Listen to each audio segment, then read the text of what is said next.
ஆண்டவருடைய ஆவி என்மேல் உள்ளது, ஏனெனில் அவர் எனக்கு அருள் பொழிவு செய்துள்ளார். ஏழைகளுக்கு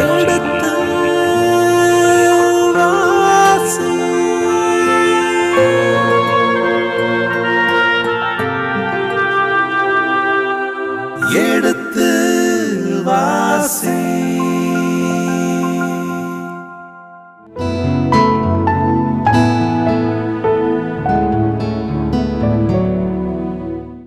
இனிய இதயங்களே, எடுத்து வாசி நிகழ்ச்சியில் ட்ரூத் புத்தகத்திற்குண்டான விவிலிய விளக்கங்களுக்கு செவிமடுத்துக் கொண்டிருக்கின்றோம். கடந்த பகுதியின் தொடர்ச்சியை மீண்டும் இன்று தொடங்குவோம். வாருங்கள், உங்கள் சார்பாக தந்தைக்கு வணக்கம் சொல்லி நிகழ்ச்சியை தொடங்குவோம். வணக்கம் தந்தை. வணக்கம் ஃபாதர். வணக்கம். வணக்கம்.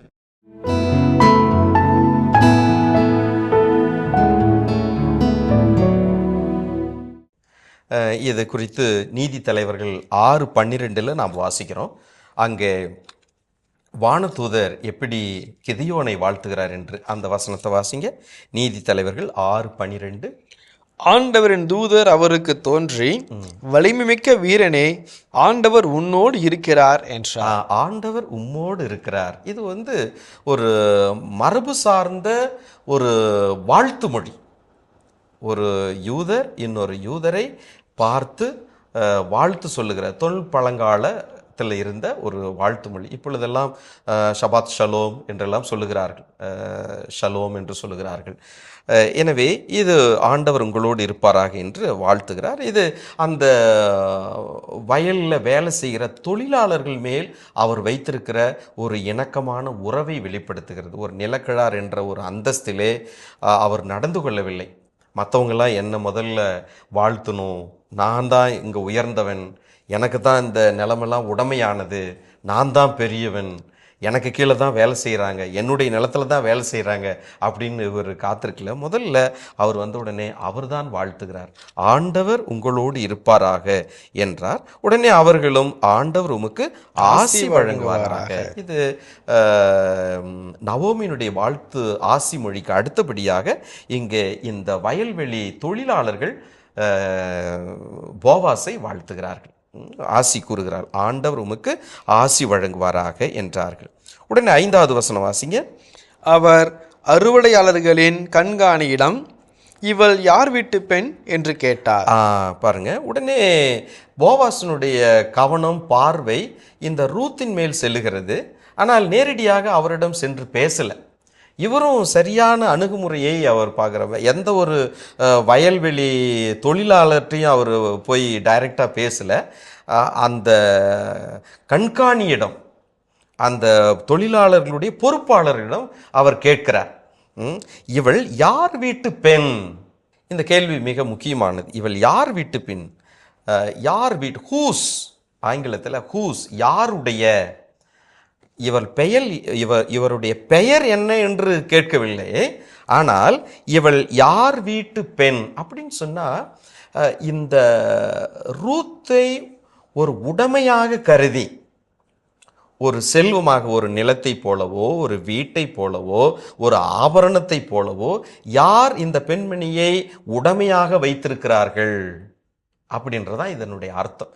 இவள் யார் வீட்டு பெண், இவருடைய ஓனர் யாரு, இவரை சொந்தம் கொண்டாடுகிற நபர் யார் அப்படின்னு சொல்லி ஒரு உடைமை கண்ணோட்டத்தோடு இந்த கேள்வி கேட்கப்படும். ஏனென்றால் ரூத்துக்கு இதுவரை அடையாளம் இல்லை, அவளுக்கு ஆண் பாதுகாப்பு இல்லை, ஆதரவு இல்லை.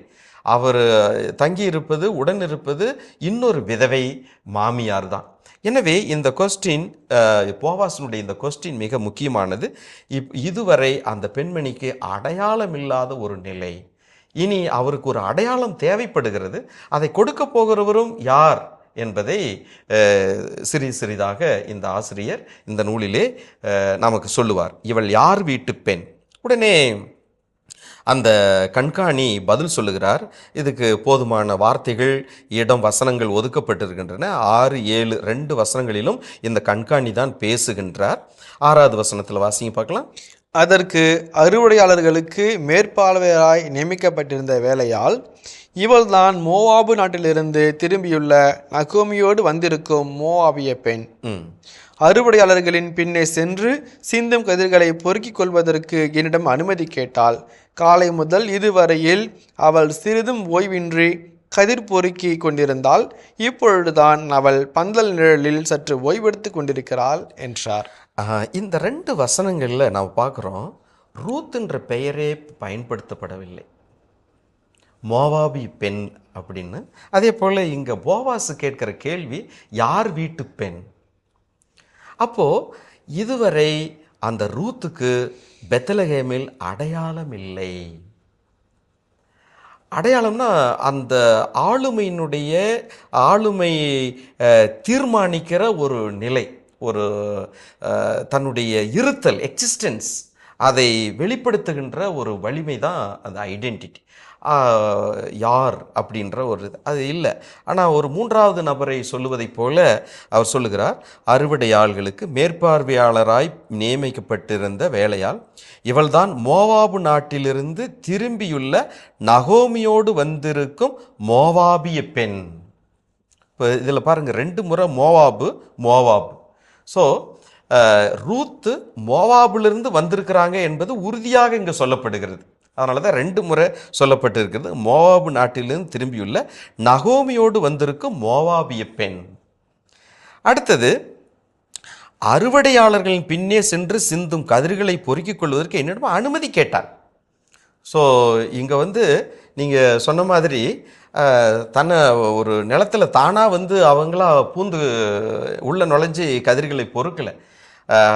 அது மிக ஒரு ஞான செயல், ப்ரூடென்ட்னு சொல்லுகிறோம். அதை போல் அந்த கண்காணியிடம் சென்று அனுமதி பெற்று அந்த நிலத்திற்குள் சென்று அந்த கதிர்களை சேகரிக்கின்றாள் என்றால் இன்னும் அந்த ரூத்தினுடைய அந்த பண்பாடு, கலாச்சாரம், மனநிலை அதை இன்னும் உயர்வாக காட்டுகிறது. முதல்ல வீட்டை விட்டு வெளியே வருவதற்கு மாமியாவிடம் அனுமதி கேட்டார்.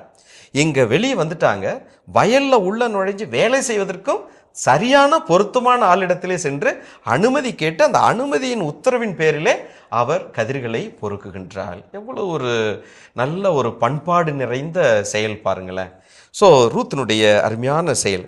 அதுவும் எப்படி வேலை செய்கிறாங்க, தொய்வின்றி வேலை செய்கிறார்கள். காலை முதல் இதுவரையில் அவள் சிறிதும் ஓய்வின்றி கதிர் பொறுக்கி கொண்டிருந்தாள். அப்படின்னா தனக்கும் மாமியாவுக்கும் 2 பேருக்கும் உணவு தேவை, அதை எப்படியாவது சேகரிக்கணும், போதுமான அளவு சேகரிக்கணும் அப்படின்றதில் கவனத்தில் அவர் சிறிதும் ஓய்வின்றி உணவு உண்டாரா, தண்ணீர் பருகினாரா, அதெல்லாம் எதுவுமே குறிப்பிடவில்லை. ஓய்வின்றி வேலை செய்தார். இப்போது தான் அவள் பந்தல் நிலையில் சற்று ஓய்வெடுத்து கொண்டிருக்கிறாள். இப்போதான். அப்போ அந்த ஓய்வெடுத்து கொண்டிருந்த அந்த சமயத்தில் போவாஸ் அவரை பார்த்திருக்கலாம். யார் அந்த பெண் அப்படின்ற அந்த ஒரு கேள்விக்கு யார் வீட்டு பெண் அவங்க விசாரிப்பதற்கு இத்தனை நிகழ்வுகள் தகவல்களை சொல்லுகிறார். அதே போல் நல்ல ஒரு பாசிட்டிவான ரிப்போர்ட்டும் இந்த சூப்பர்வைசர் கொடுக்குறாரு. இதில் இன்னொரு சுவாரஸ்யமான ஒரு தகவல் என்னன்னு சொன்னால், இதுவரை ரூத்துக்கு போவாஸ் யாருன்னு தெரியாது. ரூத்துக்கு போவாஸ் யாருன்னு தெரியாது. ஆனால் இந்த தகவல்களை இந்த சூப்பர்வைசர் சொல்லுவதின் வழியாக போவாஸ் ரூத் யார் என்பதை கண்டுபிடிக்க அவருக்கு வாய்ப்பு இருக்கிறது. ஏன்னா நகோமிக்கு, எலிமெலேக்கு எல்லாம் இவர் உறவினராக இருக்கிறார். எனவே தன்னுடைய அந்த மகன்கள் கிளியோன், மக்லோன், இவங்களுடைய மனைவி, ஸோ இவங்களோடு திரும்பி வந்திருக்கார். இந்த விதத்தில் தனக்கும் அவர் உறவினர் என்பது போவாஸுக்கு தெரியும், ஆனால் ரூத்துக்கு தெரியாது. இந்த ஒரு மறைபொருளை இந்த இடத்துல நாம் பார்க்கிறோம். உடையவர்களே, நீங்கள் சொல்கிறப்ப தான் இந்த பாயிண்ட் ஞாபகத்துக்கு வந்துச்சு. ஓய்வின்றி வேலை செய்தால் வாசிச்சிருக்கிற அந்த பகுதி. ஆனால் இந்த பெண்மணி அங்கே அவங்களோட காலையிலிருந்து இது வரைக்கும் சொல்லி சொல்கிறாங்க, டைம் அண்ட் ஹவர் நமக்கு தெரியாது, ஓய்வின்றி வேற வேலை செஞ்சாங்கன்னு சொல்லிட்டு இருக்கிறாங்க. அந்த பிள்ளை சாப்பிட்டுச்சா, தண்ணி குடிச்சிச்சா கூட நமக்கு தெரியாது இல்லைங்களா? ஆமாம். பாவம் நீங்கள் சொல்கிறப்ப அந்த பாயிண்ட் எனக்கு ஞாபகத்துக்கு வருது. ஆமாம். அந்த அளவுக்கு அவர்கள் அதெல்லாம் பாலைவன பகுதி. இப்போல்லாம் அந்த சில சமயத்தில் நீங்கள் பார்க்கலாம் அந்த பிக்சர், அந்த ரூத் வந்து ஒரு பசியின் கொடுமை, ஒரு சோகமான ஒரு முகத்தோடு, தலைவிரி கோலத்தோடு தானிய கதிர்களை பொறுக்குவதைப் போல ஒரு சில படங்கள் மிக அழகாக வரைந்து வைத்திருக்கிறார்கள். நம்ம வந்து அந்த படத்தை பார்க்கலாம். அந்த ரூத்தினுடைய இந்த படம் மிக இந்த தத்ரூபமாக வரைந்து வைத்திருக்கிறார்கள் ஒரு சில ஓவியர்கள். அதனால் ஓய்வெடுத்து கொண்டிருக்கிறாள் அப்படின்னு சொல்லி ஒரு நல்ல ஒரு பாசிட்டிவ் ரிப்போர்ட்டு இந்த சூப்பர்வைசர் கொடுக்குறாங்க. இது எல்லாமே ரூத்தினுடைய அந்த ஸ்டேட்டஸ் அல்லது அவங்களுடைய செயல்படுகிற மனநிலை, அவங்களுடைய பண்பாடு, அவர்கள் தனது மாமியாவோடு தொடர்ந்து காட்டுகிற அந்த உறவு நிலை, இது எல்லாமே உயர்த்தி காட்டுகின்றன. அடுத்தது எப்படி இப்போது போவாஸ் இந்த தகவல்களை கேட்டு எப்படி அவர் பதில் மொழி கொடுக்குறாரு அப்படின்றத அடுத்தது 8வது வசனத்திலிருந்து நாம் பார்க்கலாம். 8வது வசனம் பாருங்க, வாசிங்க. பிறகு போவாசு ரூத்தை நோக்கி, பெண்ணே, நான் சொல்வதை கேள். இந்த வயலை தவிர வேறு எந்த வயலுக்கும் போய் நீ கதிர் பொறுக்க வேண்டாம். என் வயலில் வேலை செய்யும் பெண்களுடன் இங்கேயே இரு. 9வது வசனம் வாசிங்க. அறுவடையாளர்கள் வேலை செய்யும் இடத்தை நன்றாக கவனித்து அங்கே போய் அவர்கள் பின்னால் கதிர் பொறுக்கும் பெண்களோடு நீயும் இரு.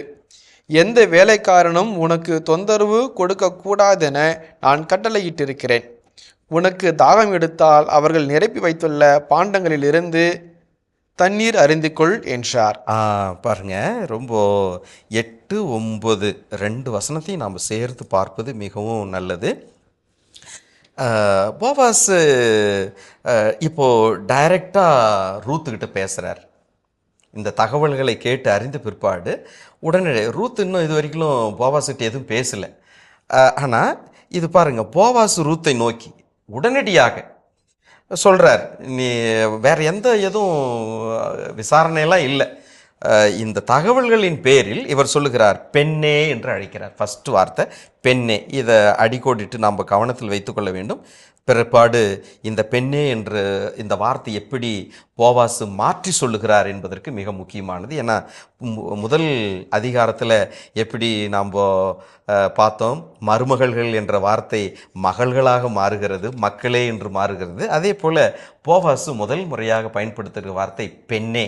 பெண்ணேன்னு சொன்னால் அந்த போவாசுக்கும் ரூத்துக்கும் இருக்கிற மிகப்பெரிய ஒரு இடைவெளி, டிஸ்டன்ஸ். யார் நாம் பெண்ணே அப்படின்னு சொல்லுவோம்? நமக்கு அறிமுகம் இல்லாதவர்களை தான் பெண்ணே என்று நாம் சொல்லுவோம். 3வது நபர்கள், தெரியாதவர்கள், பழகாதவர்கள் அப்படின்ற அந்த மாதிரியான ஒரு டிஸ்டன்ஸ். லூக்கா நற்செய்தி 5வது அதிகாரத்தில் நாம் பார்த்தோம், பேதுரு முதல் முறையாக ஆண்டவரே ஐயா என்று அழைக்கிறார். ஸோ இயேசுவுக்கும் பேதுருவுக்கும் ஒரு மிகப்பெரிய இடைவெளி. அந்த 3-4 வசனத்துக்கு அதுக்கு அப்புறமா மிகப்பெரிய மீன்பாட்டை பார்த்த உடனே அதே பேதுரு என்ன சொல்கிறாரு? ஐயா என்று சொல்லவர் ஆண்டவரே என்று அழைக்கின்றார். எப்படி ஒரு மாற்றம் பாருங்க. அதே மாதிரி இங்கே பெண்ணே என்று முதலில் போவாசு ரூத்தை அழைக்கின்றார். அப்போது இதுவரை இன்னும் அவங்களுக்குள்ள ஒரு உறவு நிலை ஏற்படலை. ஒருத்தர் தெரிந்து கொள்ளவில்லை. இன்னும் ஒரு பரஸ்பரம் பாராட்டாத ஒரு சூழல். எனவே ஒரு தொலைதூரத்தில் இருந்து சொல்லக்கூடிய ஒரு மனிதாபிமானம் சார்ந்த ஒரு செயலாக இருக்கிறது. ஏறக்குறைய 4-5 கட்டளைகளை அவர் கொடுக்கின்றார். எல்லாமே அவர் நலம் சார்ந்து, பிறர் நலம் சார்ந்து அக்கறையோடு கொடுக்கிற ஒரு கட்டளைகளாக இருக்கிறது. பெண்ணே, நான் சொல்வதை கேள். Listen to me very carefully. ஒரு பாசமாக ஒரு அப்பா தன்னுடைய மகளுக்கு சொல்லுவதைப் போல இது அமையும். நான் சொல்வதை கேள். இந்த வயலை தவிர வேறு எந்த வயலுக்கும் போய் நீ கதிர் பொறுக்க வேண்டாம். முதல்ல ஸோ மனசுக்குள்ள இவர் உணரலாம். என்ன உணரலாம்? நான் எலிமெலேக்குக்கு உறவினர் அப்படின்னு சொன்னால் இந்த பெண்மணிக்கு நான் உதவி செய்ய வேண்டிய பொறுப்பில் இருக்கிறேன். நான் கடமைன்ற வார்த்தை நான் பயன்படுத்தலை, கட்டாயம் என்ற வார்த்தை பயன்படுத்தலை. போவாசு தனது பொறுப்பை உணர்ந்து சொல்லுகிற ஒன்று. ஏன்னு சொன்னால் உறவினர் என்ற அந்த ஒரு நிலையிலே இந்த பெண்மணிக்கு ஆதரவு காட்டுகிற பொறுப்பு என்னிடத்திலே இருக்கிறது, எனவே என்னுடைய நிலத்துல நீ உரிமையோடு இந்த கதிர்களை சேகரித்துக்கொள் என்ற ஒரு அர்த்தத்தில் அவர் சொல்லுகிறார்.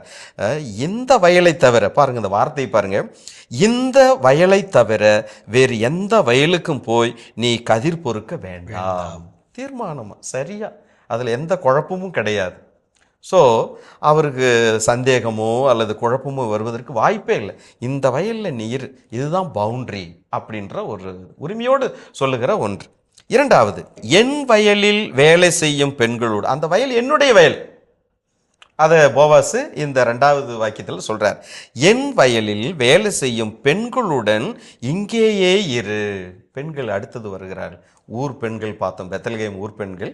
இங்கேயும் பெண்கள் கூட்டத்தை நாம் பார்க்கணும். இந்த பெண்களோடு இருப்பது இந்த ரூத் என்கிற அந்த இளைய விதவைக்கு ஒரு பாதுகாப்பாக இருக்கும். எனவே அன்பாக, ஒரு பாதுகாப்பாக, ஆதரவாக இருக்கும் என்ற நிலையிலே இங்கு வேலை செய்யும் பெண்களோடு இங்கேயே இரு, என் வயலிலேயே இரு, இங்கேயே இரு.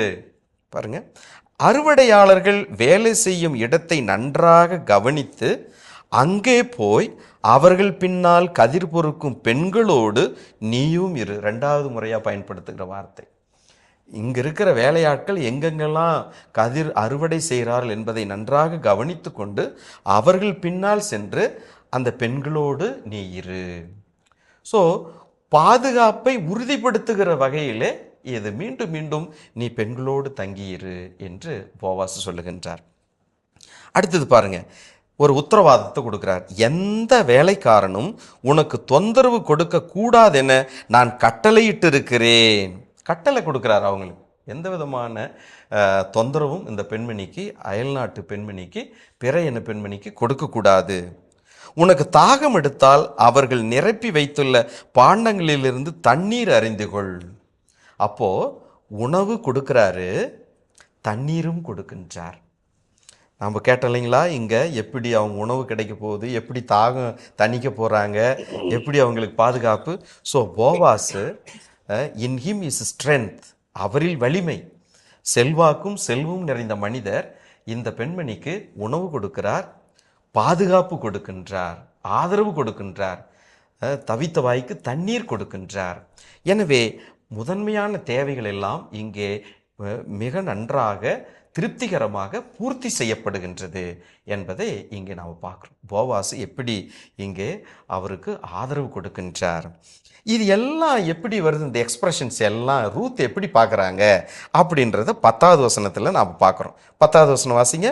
ரூத்து போவாசின் பாதங்களில் விழுந்து வணங்கி, என்னை ஏன் இவ்வாறு கருணை கொண்டு நோக்குகிறீர், அயல்நாட்டு பெண்ணாகிய என்னை ஏன் இவ்வளவு பரிவுடன் நடத்துகின்றீர் என்று கேட்டார். இந்த 10வது வசனம் மிக முக்கியமான ஒன்று.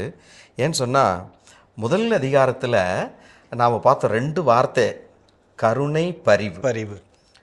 6வது வசனத்தில் நாம் பார்த்தோம், கடவுள் கருணையோடு கண்ணோக்கினார் பெத்லகேம் மக்களுக்கு, அவர்களுக்கு உணவு ஊட்டினார்.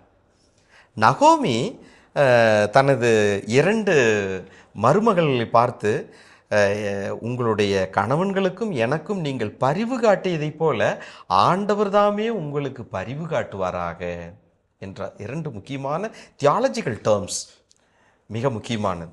அதே போல் இங்கே 2வது அதிகாரத்தில் 2வது வசனத்தில் இதைத்தான் ரூத் எதிர்பார்க்கிறார். யார் என்னை கருணை கண் கொண்டு நோக்குவார்களோ.